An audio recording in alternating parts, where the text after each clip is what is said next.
they don't have a lawyer, I will certainly make arrangements to make sure the right people at the Department of Justice meet with them. Absolutely. I'm not allowed to meet with them directly, as you know. But then later, you had Blanche seeming to contradict himself. I never said I can't meet with them. I said if they were represented, I had to meet through counsel. But of course, I can meet with them. I'm the acting Attorney General of the United States, so yes, I can. But then also, today was not just about Blanche, because you also had Jay Clayton having his confirmation hearing, and he's yet another Trump nominee who refused to admit that Joe Biden won the 2020 election. And that becomes especially concerning because the office that he might soon lead is responsible for, among many other important duties, identifying and countering foreign influence and interference in U.S. elections. Because Clayton is Trump's pick to replace Tulsi Gabbard as Director of National Intelligence, who announced her resignation back in May. And while Trump, he actually first named Bill Pulte, a loyalist who has no national security experience and has launched mortgage fraud investigations against Trump's enemies as head of the Federal Housing Finance Agency as acting director, that immediately sparked pushback, and Trump announced that his permanent pick for the role would be Clayton. And as far as some of Clayton's background, after making millions of dollars working as a Wall Street attorney, he served as head of the Securities and Exchange Commission during the first Trump administration. He's also now serving as U.S. Attorney for the Southern District of New York. And ultimately, he wasn't really seen as all that controversial of a figure, at least by the standards we kind of have come to expect under Trump. Because while, like Pulte, Clayton doesn't actually have any experience serving in any intelligence agency in any capacity. Not to mention, a few days before winning Trump's nomination, he publicly questioned the integrity of American elections. We're doing an absolutely terrible job,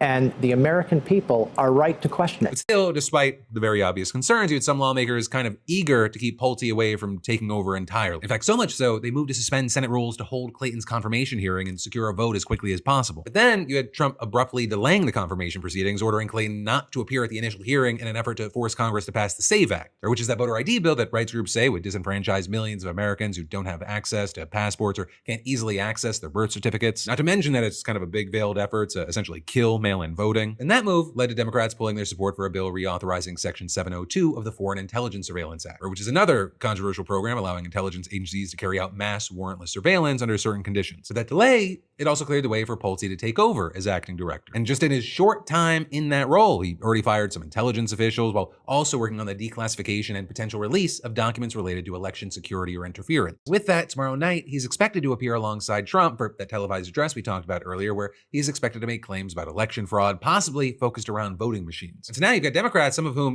they may have been willing to accept Clayton, wondering, is he going to be any different than Pulte? Especially since just last week, he also authorized subpoenas for a group of New York Times reporters who reported on security issues relating to the new version of Air Force One that was gifted to Trump by the Qatari government. And so what you had were a number of Democratic senators pouncing on that today, with Ron Wyden of Oregon, for example, asking Clayton who directed him to issue those subpoenas. But Clayton, he mostly sidestepped the question, saying that he signed them in connection with an ongoing national security investigation, and added, I am absolutely committed to and respect our First Amendment and the role of the press. Right, but the election issue, it really came to dominate the hearing as Clayton time and time again danced around, with just one simple question. Do you deny that Joe Biden won the 2020 election? But then Clayton notably added, we have substantial work to do, and I've made it in improving our electoral processes.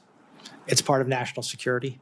And I feel strongly about that. An answer that ended up not inspiring a lot of confidence. And so then you had Angus King, an independent from Maine, really laying into Clayton. Who won the 2020 election? I've answered that question. I'm not going to get into that. You have not anymore. answered that question. Could you answer the question? Who won the 2020 election? Pretty simple question. I'm just worked asking hard a for the really transition. simple question. Who won the 2020 election? As I said to you, we went through our processes, and Joe Biden became the president of the United States. I'm here to talk about my qualifications. One of your qualifications is you told us you're going to tell the truth to power, and you won't answer a very simple question. I think I've answered it many times. You have not answered it.